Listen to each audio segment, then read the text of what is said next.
सरकार की साजिश के तहत वक्फ संपत्तियों को हड़पने की कोशिश। काजी अतीकुल्ला। बोची ईदगाह मैदान में वक्फ संशोधन कानून के खिलाफ हुआ विरोध प्रदर्शन। वक्फ संशोधन कानून के विरोध में शुक्रवार को अररिया प्रखंड के बोची ईदगाह मैदान में एक बड़ी बैठक का आयोजन किया गया। इस कार्यक्रम का आयोजन इमारत-ए-शरिया अररिया और बोची बटूबारियों के युवा व उलेमाओं के सौजन्य से किया गया, जिसमें बड़ी संख्या में क्षेत्र के लोग, नौजवान और धार्मिक विद्वान शामिल हुए। सभा की अध्यक्षता काजी व मुफ्ती अतीकुल्ला रहमानी ने की, जबकि कार्यक्रम की निगरानी मुखिया अली हसन ने की। विरोध प्रदर्शन का नेतृत्व जसीमुद्दीन ने किया। कार्यक्रम के संयोजक हाफिज अबू तालिब अहमद थे। बैठक का उद्देश्य वक्फ संशोधन कानून के प्रति आम जनता को जागरूक कराना और इससे संभावित दुष्परिणामों पर चर्चा करना था। कार्यक्रम की अगुवाई कर रहे मौलाना जसीमुद्दीन ने बताया कि इस मंच के माध्यम से वक्ताओं ने बिल की बारीकियों और इससे होने वाले नुकसान के बारे में विस्तार से जानकारी दी। मुख्य वक्ता काजी अतीकुल्ला रहमानी इमारत-ए-शरिया अररिया ने इस कानून को अलोकतांत्रिक और असंवैधानिक करार देते हुए कहा कि वक्फ की संपत्तियां मुसलमानों की अमानत है, जिन्हें उनके पूर्वजों ने धार्मिक, शैक्षणिक और समाज सेवा के उद्देश्यों के लिए वक्फ किया गया था। उन्होंने आरोप लगाया कि सरकार इस संशोधन के जरिए मुसलमानों की संपत्तियों को हड़पने की कोशिश कर रही है, जो पूरी तरह से नाजायज है। काजी अतीकुल्ला ने कहा कि बिल में ऐसे कई संशोधन शामिल किए गए हैं जो सीधे तौर पर संविधान में दिए गए मौलिक अधिकारों का उल्लंघन करते हैं। उन्होंने कहा कि मुसलमान अपने अधिकारों के साथ किसी भी तरह की छेड़छाड़ को स्वीकार नहीं करेंगे और इस काले कानून का हर स्तर पर विरोध किया जाएगा।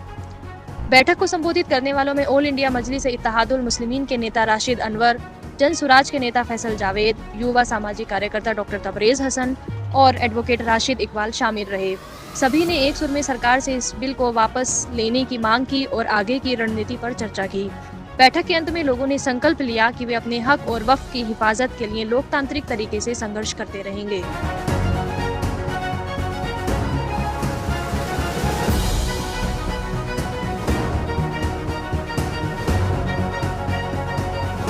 किस तरह का एजिटेशन था?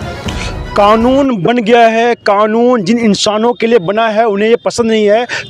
इस कानून को हर हाल में वापस लेना होगा, इसीलिए हम लोग एहतजाज कर रहे हैं। ये राष्ट्रीय और अंतर्राष्ट्रीय स्तर का एहतजाज है।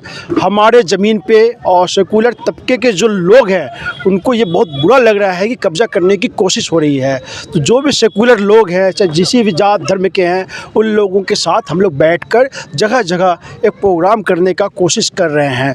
यहाँ पे कारी जसीम साहब और बहुत सारे लोगों ने प्रोग्राम किया था, इसमें हम लोग आए थे यहाँ पे। तो यहाँ पे हम लोग ये लोगों को बता रहे थे वक्फ बिल पे यहाँ पे क्लियर चर्चा हुई है, जो कानून बनने के बाद क्या क्या हो सकता है, क्या कमी है, क्या नहीं है, और लोगों को समझाया गया है। यहाँ पे 99% से अधिक लोगों, मतलब 100% लोगों ने ये समझा कि ये बिल हमारे लिए बहुत ख़तरनाक है। ये हमारे कब्रिस्तान पे कब्जा है, मस्जिद पे कब्जा का प्रयास है, यतीम खाना पे कब्जा का प्रयास है, और हमें इस देश के दुय्यम दर्जे के नागरिक की तरह चिढ़ाने के लिए एक कोशिश हो रही है। तो हम अमित शाह जी और मोदी जी और नीतीश कुमार जी को ये कहना चाहते हैं, अब आम जनता चाहे वो किसी भी धर्म का हो, वो जाग चुका है और एक बड़ा एहतजाज होना है अररिया में। उसकी भी एक तरह से तैयारी के रूप में देख सकते हैं आप, उसकी भी हम लोग तैयारी कर रहे हैं।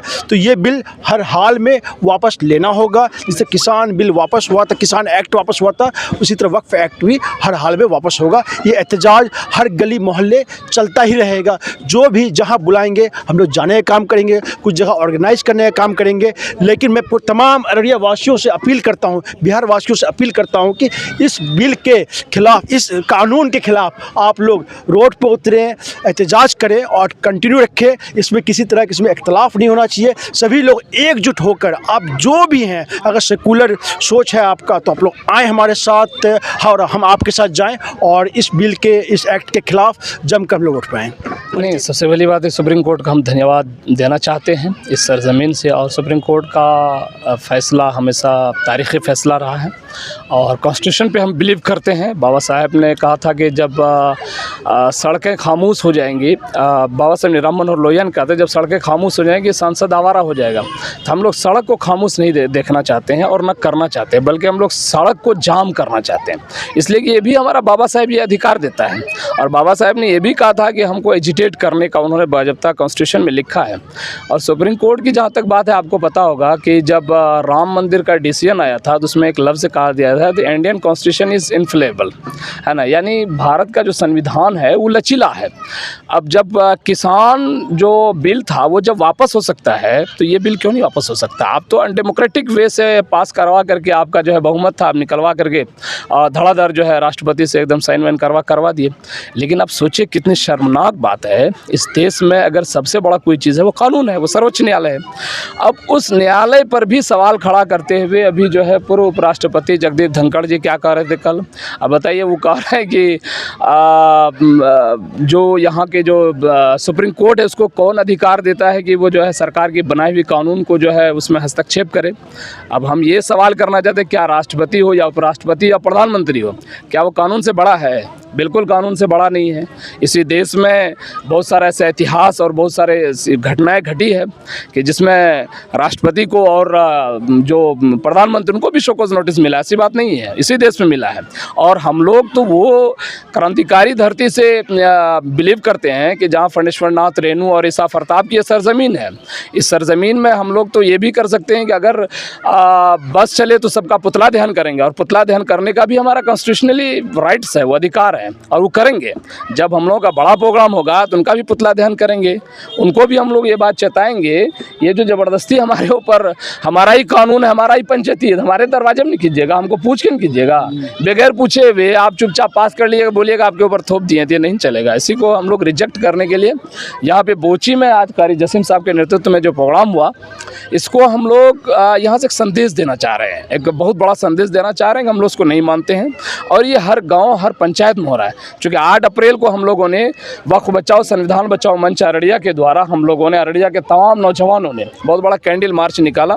उसी का जो है एक सिरा से समझिए हर गांव पंचायत में फैल गया है, और ये फैलेगा पूरे देश में और पूरे हर जगह। शाहीन बाग से भी बड़ा आंदोलन ही खड़ा होगा और करेंगे हम लोग आंदोलन। ये कॉन्स्टिट्यूशनली हमारा राइट है, कोई रोक नहीं सकता है, ये अधिकार है हमारा लड़ने का। उसी के लिए हम लोग यहाँ पे आज इकट्ठा हुए थे। देखिए, वक्फ तरमीमी एक्ट को लेकर के व्हाट्सएप यूनिवर्सिटी और फेसबुक यूनिवर्सिटी में जो गलतफहमियां फैलाई गई है, तो इसमें पूरा मुल्क बेचैन है। ख़ास तौर से हमारा जो इलाका है, इस इलाके के अंदर में लोगों का, बहुत सारे लोगों का ये कहना था कि ये वक्फ तरमीमी एक्ट जो है वो सही है। तो इसके क्या फ़ायदे हैं, क्या नुकसान है, ये बताने के लिए हमें एक प्रोग्राम करने की ज़रूरत महसूस हुई। आज बोची के ईदगाह में इसी प्रोग्राम को करके हमने लोगों को ये बताया, और जो हमारे वक्ता लोग आए थे उन्होंने बताया कि वक्फ तरमीमी एक्ट कितना नुकसानदेह हमारे लिए और कितना फ़ायदेमंद है। इसी पर चर्चा हुई थी, इसी के लिए प्रोग्राम किया।